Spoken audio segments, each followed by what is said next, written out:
Okay, look. I know what you're probably thinking right now after reading that title and seeing this thumbnail. So, put down your torches and pitchforks and let me preface this before saying anything. Right.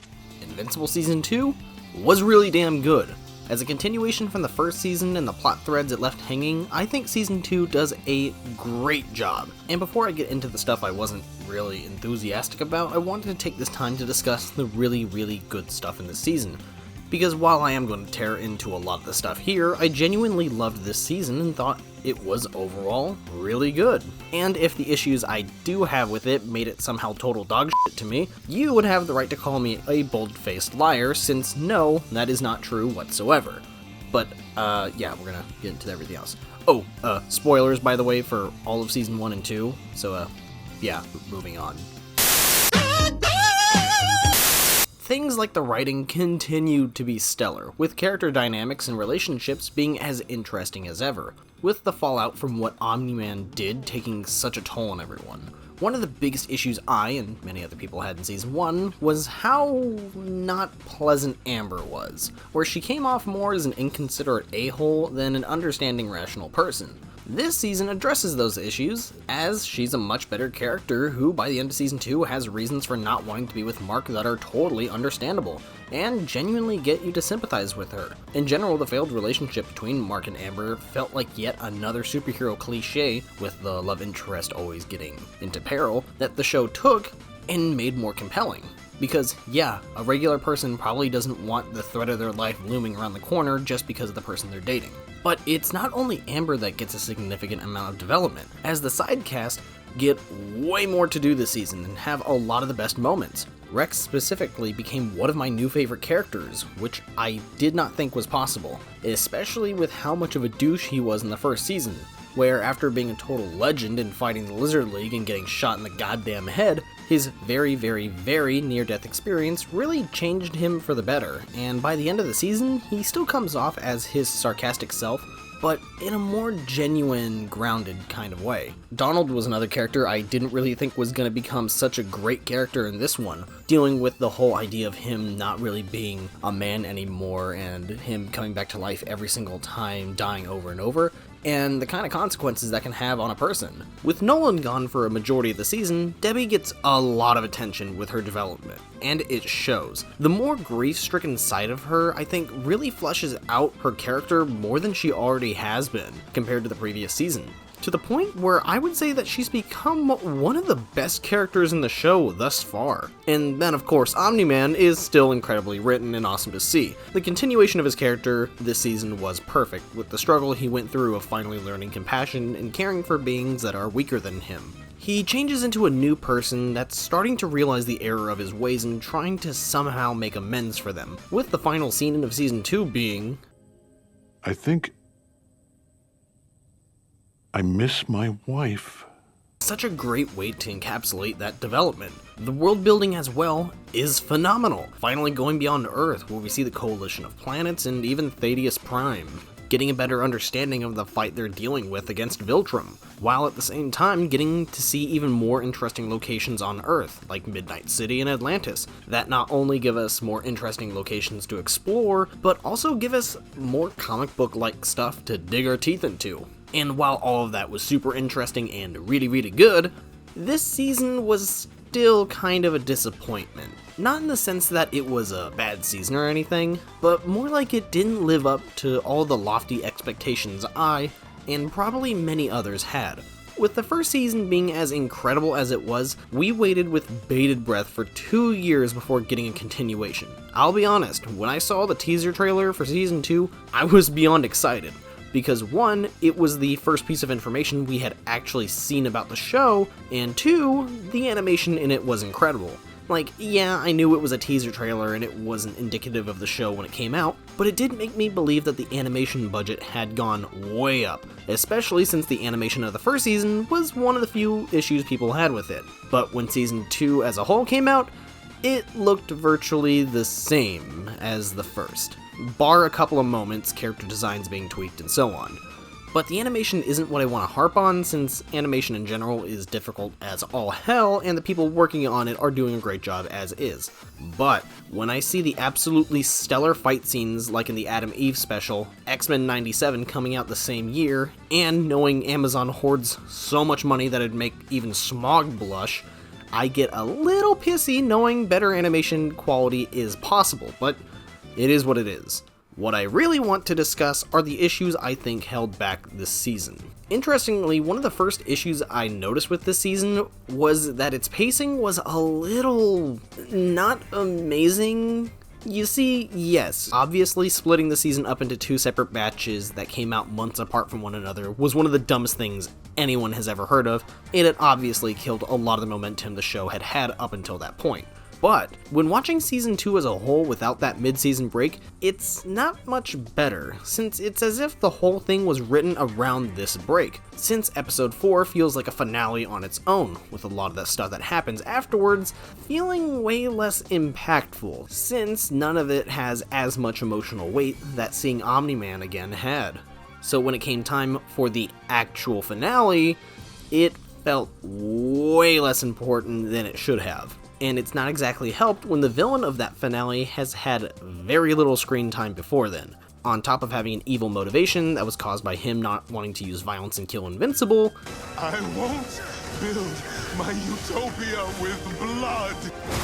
Yet contracted the Mahler twins, known violent individuals, to do his work. I won't build my utopia with blood. What a genius. But getting back on track, the third episode on its own is split into 2 different stories, with the first chunk being all about Alan and the Coalition, where it's treated as its own episode with credits and all. But then the actual rest of the episode keeps going, with the plots on Earth. Even still, we don't hear anything from Alan until the following episode in a mid-credit scene. But so much has already happened in the time he was missing, you kind of forget about him. Though weirdly enough, the most baffling writing fumble of this season was probably Cecil and the GDA, where they had so many head-scratching moments. For being an agency on top of everything, having eyes and ears everywhere, I guess someone spiked people's drinks in the break room with dum-dum juice because the agency and Cecil make so many errors that it genuinely perplexes me. It's strange how in season 1 of the show, the GDA was on top of keeping up-to-date information on all things like the Martians, aliens on an entirely different planet, but yet got important information wrong with the Atlanteans, still sending Mark into a situation with the Atlanteans in which they apparently didn't have up-to-date information on, leading him to possibly almost getting killed and starting a war with the fish people since they caused the situation to become way worse.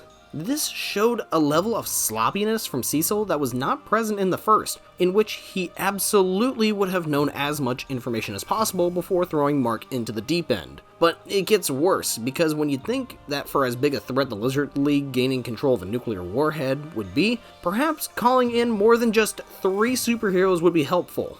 Like, I get that the Guardians report specifically to Cecil, but I'd like to think that there were maybe a few others he could have sent a quick Discord message to help out. Additionally, with the introduction of Shapesmith, Cecil at no point in time questions him at all. It's implied that the GDA knew about him being a Martian for a while now. The truth may be more than you can handle. We know you're a Martian. What, you think we'd let you join the team without figuring that out? You all knew that? Son of a bitch. But never asked for why he was on Earth or what his motivations were. Because apparently Omni-Man, also being an alien from another world with mysterious motivations, then turning out to be evil, didn't make anyone at the GDA a little more paranoid? I mean, come on. So when it came down to everyone stopping the Sequids, apparently no one properly asked Shapesmith important questions, because when the Guardians are on approach to the warship, we get this dumbass interaction. So good, but it won't work. Why not? The warship sensors are very powerful. They'll know the difference between space garbage and whatever we are. You're telling us this now? Yes, I'm telling you this now. What the fuck? Like, the only way the writers justify this, I guess, is with Shapesmith being that clueless, which comes off more stupid than it already is. But even smaller aspects within the season that should probably have way more importance are brushed past extremely quick. In no time at all, or with any sort of build-up, the Immortal and Kate are immediately in a relationship, which I guess was all happening off-screen. And the writers commit the biggest sin in writing and have Kate just tell Rex why her and the Immortal are together, rather than showing us perhaps the two in an intimate scene or something, where we can actually get to know them better. But since we still know fairly little about them, when the time comes and Kate dies in episode 5, it isn't as impactful as it should feel. So when she's revealed to be alive in the finale, there's still not enough for it to feel meaningful, which I guess couldn't have really been fixed since there were so many other things this season was trying to tackle and focus its time on. Which then nicely leads me into the next issue I have, which is how the show tries to tackle way too much in such a short amount of time. Funny enough, while the ramifications of what Omni-Man did at the end of Season 1 are addressed and talked about throughout the entire season, another important thing isn't. Robot, or Rudy. At no point in time are the breach of trust or violation of privacy ever addressed with what he did back in Season 1, besides a small throwaway conversation from Bulletproof. It felt as though everyone just got neuralized by the Men in Black, because this is never made an issue by anyone. Like, you're telling me someone like Cecil wouldn't have been hounding Rudy for breaking the Maulers out of prison, and the Guardians wouldn't have been way more weirded out by him being a clone of Rex? Really? So you lied to us about who you really were, freed the Maulers from prison, stole Rex's DNA, conspired with criminals to grow yourself a new body, and you expect us all to be like, oh sure, who wouldn't? Yes, I mean... This could have created some really interesting drama between the team members, as on one hand, Rudy wasn't doing anything out of malicious intent and wanted to just get closer with everyone in general. But at the same time, it really should have at least put everyone's trust in him into question, as what he did was a pretty big breach of trust. So while it didn't ruin anything, it was an unfortunate missed opportunity. Speaking of missed opportunities, an interesting subplot that's introduced in this season was the tension between Immortal and Mark, seeing as how his dad killed all the people Immortal was closest with, and killed him not once, but twice. It makes sense that he wouldn't trust Mark completely, but instead of using that as a way to show the tension in the relationship these two have with each other, and perhaps exacerbate it with the grief Immortal feels after Kate's death, it's completely ignored. We only have 2 scenes of them showing any form of hostility towards one another. The first time we see Immortal tell Mark he doesn't trust him, and the last time when he finally trusts him, even though neither of them have interacted with each other during the entirety of the time between these 2 moments. Again, this would have been such a fascinating way to develop a possible dynamic between these two, comparing the relative strength and millennia of knowledge Immortal has to Mark's ever-growing strength and general naivety. While there were other relationships that were more important to develop overall, like with Robot and Monster Girl, hinting at something going on between these two and not delivering anything with it is kind of not cool. When we actually get to see more of Omni-Man in this season, he continues to be the most interesting character in the show. But emphasis on the when we get to see him, because Nolan only gets 1 episode actually dedicated to him, with the rest of his screen time being relegated to a handful of scenes afterwards. And that lack of Omni-Man in general with this season is really felt, since he had the most interesting plotline in the entire show that had us guessing his next actions, with his presence filling every scene with so much tension that it was palpable, with that vacuum now having to be filled by the numerous side characters and their plots, which, while not bad in any way, are nowhere near the level of intrigue or intensity anything Omni-Man was a part of. However, the thing that cemented this season as somewhat of a disappointment was that none of it felt as impactful as the first. Sure, there were a few moments here and there that were shocking or were massively important for the overall story, but none of the biggest moments ever really were as incredible as the ones in the first season. And I don't think there's anything that better illustrates the point I'm trying to make here than with the season's finale. There is a stark contrast with how both of them were handled.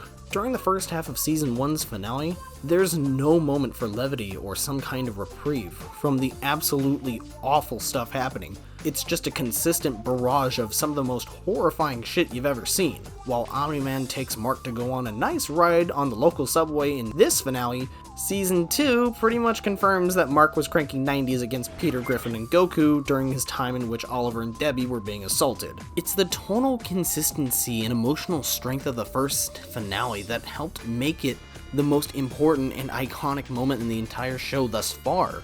The build-up to the moment when Omni-Man finally tells Mark the truth was set up from the very beginning and slowly worked towards with Nolan being in every episode, doing things that either made us question what was going on or realize what he was doing in retrospect. Compared to Asshat McGee over here, who was in only the first episode, made a couple of mid-credited appearances, and then was just killed in the finale, whose motivation was caused by him being a total hypocrite, with his portion of the finale only making up a little over a third of the episode as a whole. I understand that Angstrom is being set up here for future events that will be some of the biggest events in the show as a whole, but it all felt so underwhelming.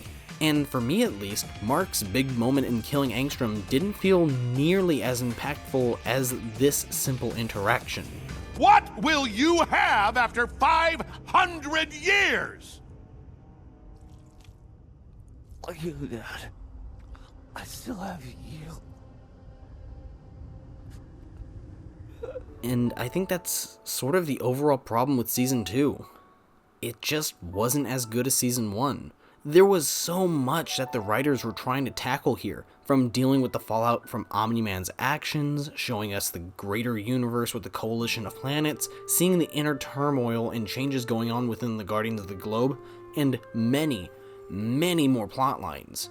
Which isn't completely the fault of the writers, since this is just a point within the overall Invincible story where a lot of different plots are starting up. Though, unlike a comic series that has multiple issues and can spend way more time developing things, on top of having a lot of filler plots in order to make there be a greater amount of time between big events, an 8-episode season with hour-long episodes just isn't enough to cover the amount of ground the writers clearly wanted to do.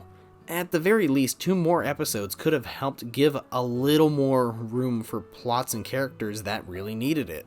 Because this season just felt like a clown car with the amount of plots and characters being crammed into it, without there being enough room for it all to breathe. Truthfully, most of the issues here could have been easily solved with more time. However, the funny thing is that even with all the issues I just laid out and the general struggles this season goes through, I'd still consider it fantastic, because truth be told, all these issues never really got in the way of me fully enjoying the series. I still liked all the characters and seeing them interact with one another. I enjoyed the fight scenes and seeing cool superhero stuff. I loved almost all of it. At no point in time did I think that the show was bad or had fallen off. But I was frustrated more than I should have been, because Invincible set an extremely high bar for itself that's possible for it to reach again, and Season 2 showed glimpses of it touching that bar again. But more times than not, it just barely missed it.